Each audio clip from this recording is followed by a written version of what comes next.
नमस्कार, स्वागत है आपका हमारे खास कार्यक्रम हरियाणा डायरी में। इस कार्यक्रम का एक ही उद्देश्य है कि आप तक हरियाणा के हर उस विकास की जानकारी पहुंचाई जाए जो मुख्यमंत्री मनोहर लाल के नेतृत्व में लगातार किया जा रहा है। तो बने रहिए हमारे साथ और देखते रहिए हमारा खास कार्यक्रम हरियाणा डायरी।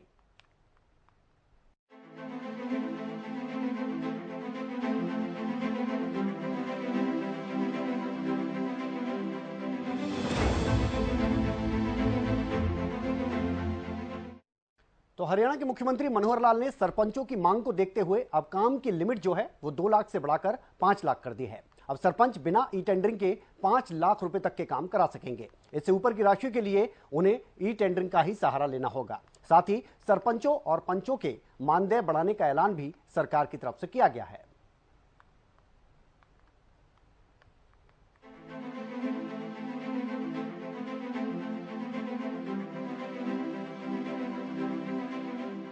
हरियाणा में पंचायती राज सिस्टम को लेकर चल रही भ्रांतियों को दूर करने के लिए मुख्यमंत्री मनोहर लाल ने प्रेस कॉन्फ्रेंस की। उन्होंने कहा कि सरपंचों की मांग को देखते हुए अब काम की लिमिट 2 लाख से बढ़ाकर 5 लाख तक कर दिया गया है।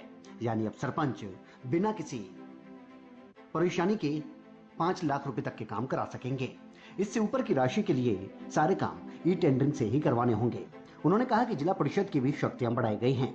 उनके कार्यक्षेत्र का दायरा सरकार के द्वारा बढ़ाया गया है।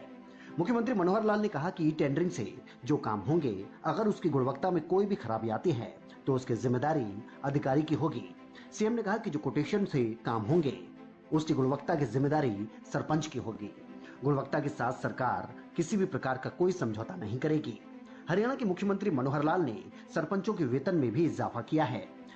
सीएम ने सरपंचों का वेतन 3,000 से बढ़ाकर 5,000 रुपए कर दिया है।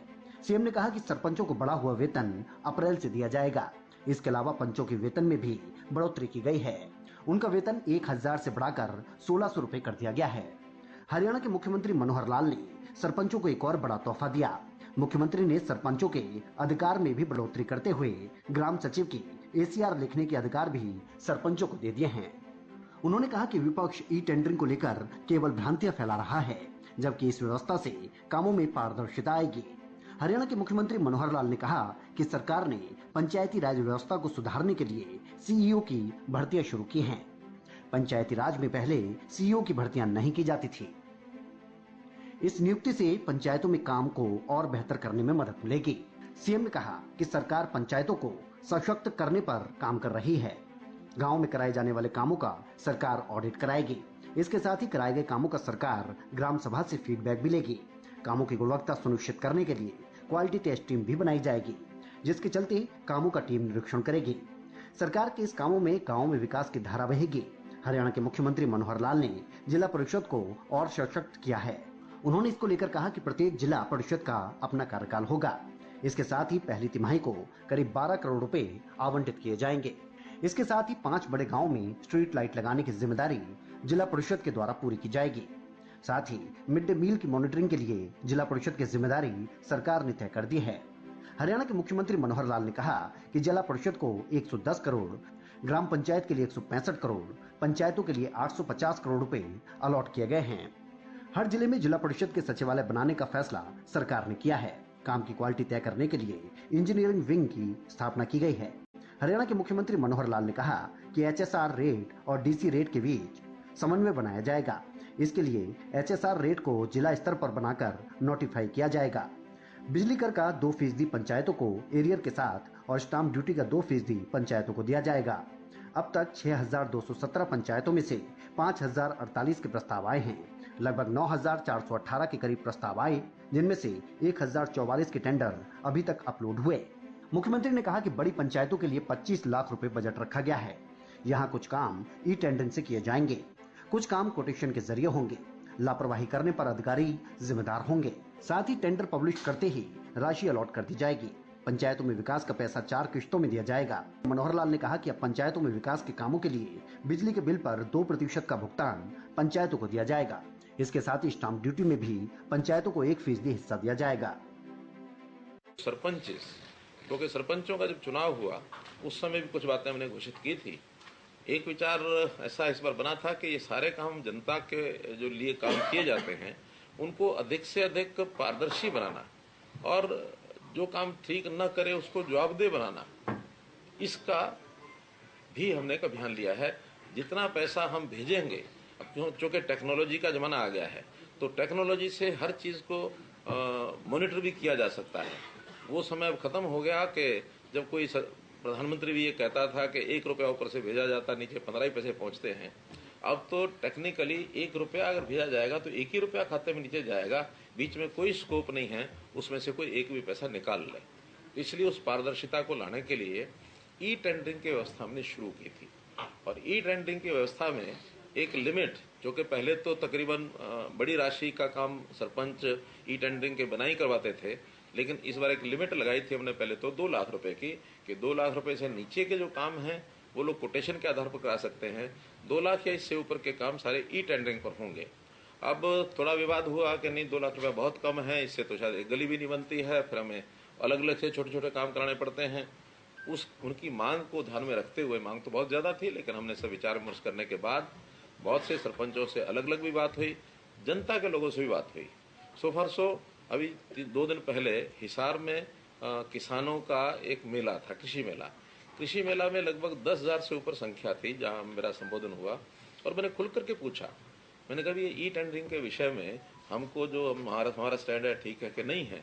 तो सब ने हाथ खड़े करके और खूब तालियां बजा कर कहा कि ये बहुत अच्छा स्टेप है, इससे भ्रष्टाचार भी रुकेगा, पारदर्शिता भी होगी, काम करने वाले लोगों को, नए लोगों को भरने का भी अवसर मिलेगा, वरना तो वही फिर अपने अपने लोग और घूम घाम के उन्हीं को काम मिलता, वही करते हैं, दूसरे नए आदमी को होने का अवसर मिलता नहीं है। तो ई टेंडरिंग के कई फायदे हमारे हैं। तो उसमें से मैं ये तो नहीं कह सकता कि हर एक सरपंच मान गया होगा, लेकिन अधिकांश सरपंचों ने हमारी बात मान करके और काम कराने शुरू कर दिए हैं। हमने इसमें थोड़ा उनकी डिमांड को ध्यान में रखते हुए अभी निर्णय लिया है कि ये 2 लाख की बजाय इस लिमिट को हम 5 लाख रुपया कर रहे हैं, और 5 लाख रुपए तक के काम वो कोटेशन के आधार पर करेंगे। 5 लाख से ऊपर के काम सभी ई टेंडरिंग से होंगे। हाँ, 5 लाख तक के काम जो हमारी बातचीत तो सारे प्रतिनिधिमंडल से हुई है, उन्होंने उसको स्वीकार किया कि जो भी कोटेशन का काम होगा, लिमिट चाहे कुछ भी होगी, लेकिन उसका ऑडिट ये जरूर होगा।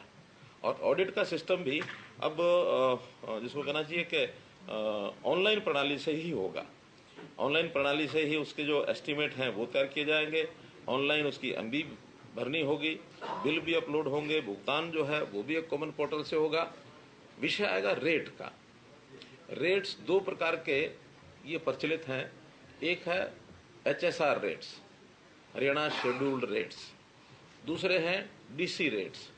लोकल लेवल पर DC रेट शायद इसीलिए बनाए गए हैं कि हर जिले में इस प्रकार की चीज़ों के रेट थोड़ा डिफर करते हैं, चाहे रेत का रेट है, चाहे ईंटों का रेट है, चाहे मानो टाइल्स का रेट है, क्योंकि जो बल्कि मटेरियल होता है उस रेट को वहाँ के लोकल परिस्थिति के हिसाब से रखना पड़ता है, उसका फ्रेट कितना लगता है, कितनी दूर से लाना पड़ता है, इसलिए एक ही रेट नहीं रखा जा सकता।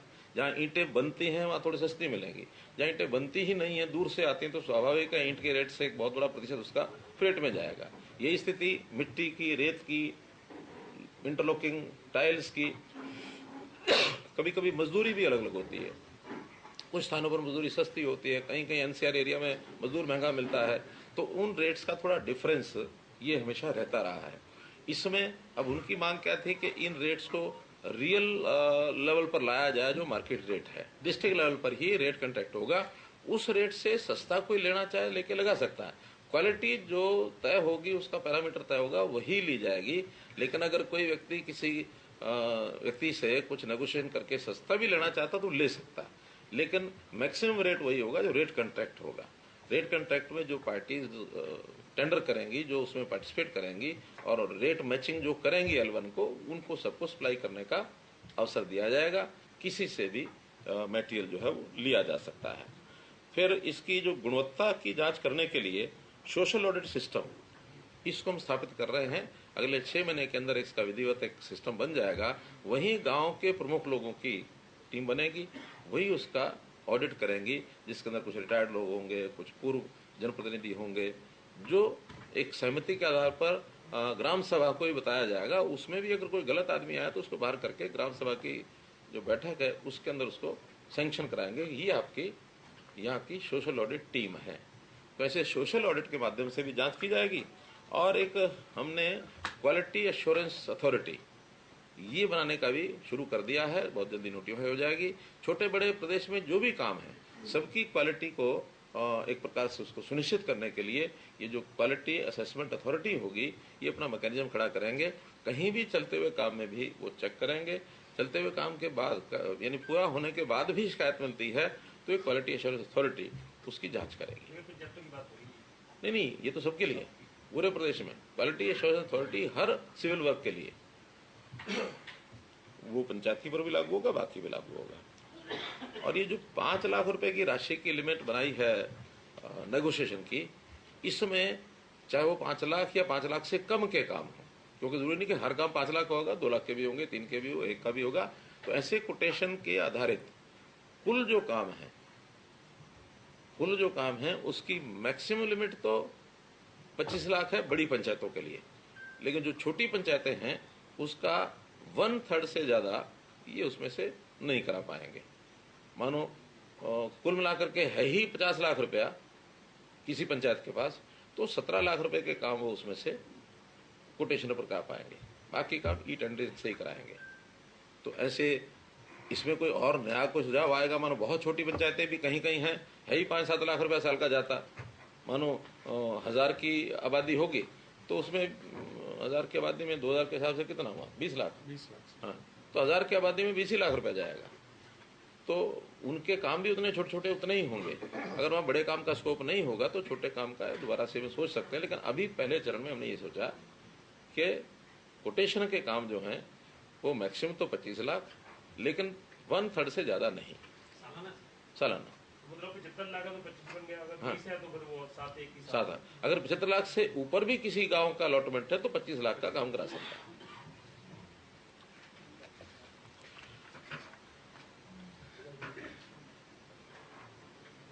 भाई ये 1/3 नहीं है, हमारे निर्णय में ये 50% है। 50 यानी 50%। 50 में 25 आप बताइए, 50% तो 20 का 10 कर सकते हैं। हाँ, 20 का 10 कर सकते हैं, 50 का 25 कर सकते हैं। Whichever is lower, sir. हाँ, whichever is lower। whichever lower यानी अगर मान लो 1/3 के हिसाब से 30 होता तो 10 कर सकते हैं, लेकिन 50 होता तो 15 कर सकते हैं। थोड़ा लिमिट बढ़ जाती है इससे। 50% हो गई। 50%। अब काम दोनों प्रकार के हैं, कुछ ई टेंडरिंग से होंगे, कुछ कोटेशन से होंगे। ई टेंडरिंग के जो काम होंगे उसकी क्वालिटी, उसका बाकी सब कोई भी शिकायत आएगी उसकी क्वांटिटी क्वालिटी में किसी प्रकार की, उसकी जिम्मेवारी अधिकारी की होगी। जो हमारा इंजीनियरिंग डिपार्टमेंट है जो उसकी गुणवत्ता को यानी तकनीकी रूप से जो जिम्मेवार है, जो साइन करेगा, जो उसको फाइनल करेगा, वो उसकी होगी। लेकिन जो कोटेशन के ऊपर किए जाने वाले काम है इसकी जिम्मेवारी सरपंच की होगी, क्योंकि कोटेशन का काम सब उसी के ऊपर आधारित है। उसने किससे काम कराना है, कैसा काम हुआ, कैसे उसने मटेरियल लगाया, क्या किया, तो वो जिम्मेवारी सरपंच की होगी। इसलिए अब सोचना सरपंच ने और पंचायत ने है कि हम अपने इस काम को कोटेशन के आधार पर भी कराएं या ई टेंडरिंग में ही जाएं, जैसा उनको ठीक लगेगा। यानी जो मिनिमम 25 लाख वाला काम 50 लाख से नीचे या 50% वाला, उसमें भी अगर उनको लगता है कि हमें काम सेफली होने में दिक्कत नहीं आ रही तो करें। अगर उनको लगता है कि नहीं इसमें तो हमें ही कठिनाई आ रही है तो फिर ई टेंडर में चले जाए, छोटे काम भी चले जाए। तो 25 लाख तक भी टेंडरिंग में जा सकते हैं। जा सकते हैं, उससे नीचे वाले तो जा ही सकते हैं, उससे ऊपर नहीं जा सकते। 5 से नीचे, 5 से ऊपर तो ई टेंडरिंग। हाँ, 5 लाख से ऊपर के तो ई टेंडरिंग है ही है। एक विषय था कि इनको जो मानदेय हम देते हैं उस मानदेय को बढ़ाया जाए, तो हमने उसको भी अप्रैल से जो मानदेय उनको मिलेगा अब आगे 3000 रुपये से बढ़ाकर सरपंच के लिए 5000 रुपया किया है, और जो पंच है उसका मानदेय 1000 से बढ़ा के 16 रुपया किया है, और इसको डीए रेट्स के साथ जोड़ दिया है। यानी जो बेसिक 3000 और 1000 है इसके ऊपर डीए, जैसे आज के डेट में वैसे तो डीए 40-42% ही है, 42%। हाँ, तो 42% के हिसाब से तो ये बनता 4200 रुपया, लेकिन अभी हमने उसको 5000 कर दिया है। इसी प्रकार से 1000 का भी वो 1400 बनता, उसको 1600 कर दिया। तो ये डीए बढ़ते बढ़ते 60% से जब ऊपर हो जाएगा तब उनका उस डीए के हिसाब से जो उचित होगा वो फिर 5000 से भी ऊपर वो जा सकते हैं सरपंच, और ये 1600 रुपये से भी ऊपर जा सकते हैं। As per calculation of DA ये इनके रेट हर 6 महीने के हिसाब से वो बढ़ते जाएंगे। कार्यकाल कभी किसी का कितना ही हो, लेकिन अभी जो बेसिक 2016 के रेट से ये बढ़ेगा, 2026 में इसको फिर रिवाइज किया जाएगा। 10 साल बाद जैसे कर्मचारियों का होता है, हर 10 साल के बाद रिवाइज होता है, डीए चलता रहता है, बाद में 10 साल बाद डीए को मर्ज कर देते हैं और फिर बेस रेट 10 साल का दोबारा से शुरू होता है। तो हमने प्राय और भी जहां जहां इस प्रकार के विषय हैं, बजाय हर दिन कोई डिमांड रखे, तो एक बार तय किया, फिर उसके बाद 10 साल तक डीए रेट्स। हमने तो इवन जो हमारे विधायकों की जो पेंशन है उसको भी डीए रेट्स के साथ जोड़ दिया है। ऐसे ही मिनिमम वेजेस एक्ट के अंतर्गत जो मिनिमम वेजेस तय होते हैं उसको भी डीए के साथ नहीं बल्कि उसको सीपीआई सर डीए भी सीपीआई के ऊपर लगभग वैसे ही होता है वो। हाँ, लेकिन वो टर्म अलग अलग है इसलिए। इसी प्रकार ग्राम सचिव की जो एसीआर लिखी जाएगी, उस एसीआर पर भी सरपंच को अपने टिप्पणी देने का अधिकार होगा कि उस ग्राम सचिव का व्यवहार कैसा है, उसके लिए एक रिमार्क्स के लिए, और वो रिमार्क्स देख करके ही उसकी एसीआर जो अधिकारी है उसको हिसाब से लिखेगा। फिर बिजली के जो बिलों के ऊपर 2% का हमने एक पंचायत कर लगाया है, उसको भी पंचायतों को रेगुलर 3 महीने में दिया जाएगा। अभी तक जो पिछला बचा हुआ है वो 1 अप्रैल 23 के बाद सब कैलकुलेशंस करा रहे हैं, तुरंत पिछला जो एरियर है वो भी उनको मिलेगा आगे हर 3 महीने में, क्योंकि बिजली के जो बिल होते हैं वो उनसे लेने होते हैं। पंचायत घर का बिल है, कोई ट्यूबवेल का बिल है, कोई स्ट्रीट लाइट का बिल है, जो भी है ये सारे पंचायत से लेने होते हैं, और जो उनके एरिया में जितना भी बिल बनता है एग्रीकल्चर को छोड़कर, उसका 2% उनको देना होता है, उनका दे होता है उनकी तरफ।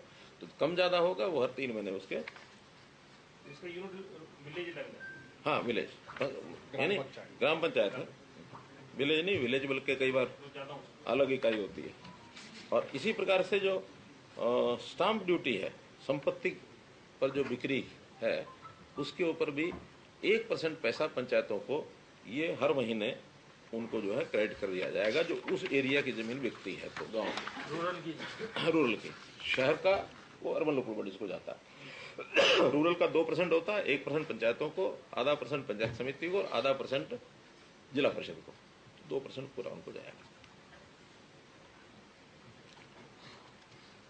अभी जो एक बार हमने 1100 करोड़ रुपया दिया है, चूंकि हमने कहा था कि 1100 करोड़ रुपए को सब 31 मार्च तक अपना पूरा खर्च कर लें, पूरा उनका अधिकार है, लेकिन बहुत सी पंचायतों ने खर्च नहीं किया है। आज भी उनसे निवेदन यही है कि वो इस पैसे का जितनी प्रस्ताव पारित हो गए हैं या करवा रहे हैं उसके टेंडर्स वो अपलोड कर दें, यानी पब्लिश कर दें। जिस दिन पब्लिश कर देंगे जो भी टेंडर होगा उसका जो एस्टिमेट होगा, उतनी राशि उनकी ब्लॉक हो जाएगी उसमें।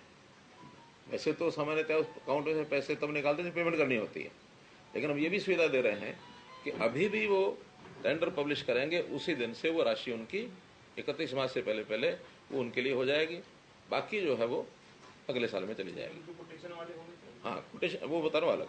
पहले तो ये है ई टेंडरिंग का कोटेशन में भी 25 मार्च तक जितनी कोटेशंस उनका वर्क अलॉट हो गया होगा वो तो पैसा उसमें से रिजर्व हो ही जाएगा। इसके अलावा भी 25 मार्च के बाद भी हम उसके लिए 2 श्रेणियां बना रहे हैं। उन 2 श्रेणियों में एक के लिए 5 लाख रिजर्व रख रहे हैं, दूसरे के लिए 10 लाख, ताकि इस 5 लाख और 10 लाख को भी 25 मार्च से 31 मार्च तक वो यूज कर सकेंगे, और वो नहीं करेंगे तो वो भी फिर आगे चला जाएगा। तो इस प्रकार से श्रेणी बनाई है। जिनकी टोटल राशि सैंक्शन 20 लाख तक है उनके लिए 5 लाख रुपए छोड़ेंगे, और जिनकी राशि 20 लाख से ऊपर है उनके लिए 10 लाख छोड़ेंगे, ताकि इस राशि को 5 दिनों में और भी कुछ छोटा बड़ा काम उनको ध्यान में आता है तो वो उसको करा सकते हैं। बाकी सब काम 1 अप्रैल से नए साल का जितना भी पैसा है वो 1 अप्रैल से फिर उनको इसी प्रकार से उपलब्ध हो जाएगा एसएनए अकाउंट में। और ये अकाउंट हर वर्ष यानी 4 बार में दिया जाएगा उनको, जो एसएनए अकाउंट में क्वार्टर वाइज। ये पैसा बचेगा ये नहीं, वो तो खत्म ही हो गया, यानी अगला और मिल जाएगा उनको अप्रैल में। और उनको क्वार्टर में खर्च करना है, पहले क्वार्टर में 30%, दूसरे क्वार्टर में 30%, तीसरे में 20%, चौथे में 20%, 30-30-20-20। जो पैसा उनका है वो उन्हीं का है। हाँ, बचे हुए पैसे का उपयोग जहां जरूरत ज्यादा है या जिन लोगों ने काम ज्यादा कराना है उनको ट्रांसफर करेंगे। पैसा वो उन्हीं का है। और इस समय तक जो कामों का हमारे पास ये जो शर्त लगा रहे हैं, ये तो पंचायतों की अपनी आमदन का पैसा एक हम सरकार से भेजते हैं। ये जो सरकार से भेजते हैं उसका अपना तो उनके पास उनका है ये तो सरकार से जो उनको स्टेट फाइनेंस कमीशन का पैसा भेजा जाता है उसी के लिए हमने जो 1100 करोड़ दिया ये स्टेट फाइनेंस कमीशन का ही है। इसमें सेंट्रल वाला पैसा नहीं है, इसमें उनकी अपनी आमदन नहीं है, इसमें स्टैंप ड्यूटी नहीं है, इसमें ये जो बिजली का बिल वो नहीं है। सिर्फ स्टेट फाइनेंस कमीशन का जो पैसा 1100 रुपए दिया, अगले साल का टोटल जो बनेगा वो अभी बजट में तय हो जाएगा कि कितना हमने देना है, उसका 30-30-20-20। कुल मिलाकर हरियाणा सरकार ने पंचायतों को कई तोहफे दिए हैं, तो वहीं सरपंचों और पंचों के मानदेय में भी इजाफा करने का ऐलान कर दिया है। मुख्यमंत्री मनोहर लाल ने साफ किया कि सरकार पंचायतों के हित में काम कर रही है और उनका फोकस गांव के एक समान और समग्र विकास पर है।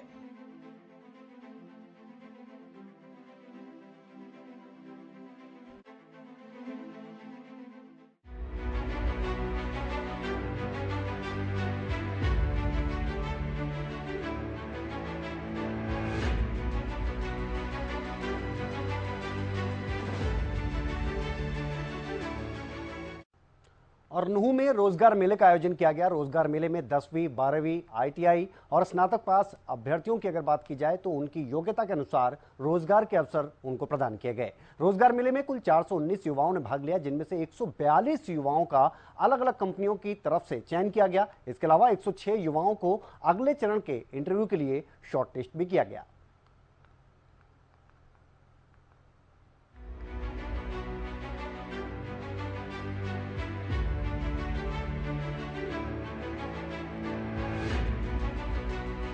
बेरोजगार युवाओं के लिए नूह में रोजगार मेले का आयोजन किया गया। जिला रोजगार कार्यालय नूह व राजकीय बहुतकनीकी संस्थान मालव नूह की तरफ से संयुक्त रूप से एक रोजगार मेले का आयोजन किया गया, जिसमें कई बड़ी कंपनियों ने भाग लिया। मेले में 10वीं, 12वीं, ITI व स्नातक पास प्रार्थियों को उनकी योग्यता के अनुसार रोजगार के अवसर प्रदान किए गए। जिला रोजगार अधिकारी ने बताया कि इस रोजगार मेले में कुल 419 युवाओं ने भाग लिया, जिनमें से 142 युवाओं का विभिन्न कंपनियों द्वारा चयन किया गया और 106 युवाओं को अगले चरण के साक्षात्कार के लिए शॉर्टलिस्ट किया गया। अगले चरण के इंटरव्यू की प्रक्रिया अगले 15 दिन में पूर्ण कर ली जाएगी। राजकीय बहुतकनीकी संस्थान नूह के प्रधानाचार्य रहीश अहमद द्वारा इसे युवाओं को रोजगार प्रदान करने की दिशा में सकारात्मक पहल बताया। उनका कहना है कि इस प्रकार के आयोजन भविष्य में भी करवाए जाएंगे, ताकि क्षेत्र के युवाओं व संस्थान में प्रशिक्षण प्राप्त कर चुके युवाओं को रोजगार के अवसर उपलब्ध हो सके। देखिए, अभी तक जो है 400 प्लस रजिस्ट्रेशन हो चुके हैं और बच्चे अभी भी आ रहे हैं, तो ये जॉब फेयर अभी लंबा चलेगा। दूसरा, कंपनियों तक जहाँ तक सवाल है, हमारे पास जो 13 कंपनियाँ आ चुकी हैं और उनके जो इंटरव्यू प्रोसेस है उनका जारी है। तो इसमें से हमारे पास में लगभग 6 कंपनियां जो है टेक्निकल के बच्चे ले रही हैं, जैसे ITI हो गया, डिप्लोमा हो गया। बाकी कंपनियां ऐसी हैं जो 10th से लेके ग्रेजुएट तक के बच्चों को ले रही हैं। मेले में रोजगार लेने के लिए आया था। मैंने जिस कंपनी के लिए इंटरव्यू किया था उसका नाम जेलो था। सर, मैंने इंटरव्यू देके बहुत अच्छा लगा। मुझे लगता है कि मेरा सक्सेस हो जाएगा। रोजगार की दृष्टि से ये वाकई सरकार की एक अहम पहल है। ऐसे में रोजगार मेले में आए लाभार्थी भी काफी खुश नजर आए। ज्यादातर युवाओं का चयन मौके पर ही हुआ।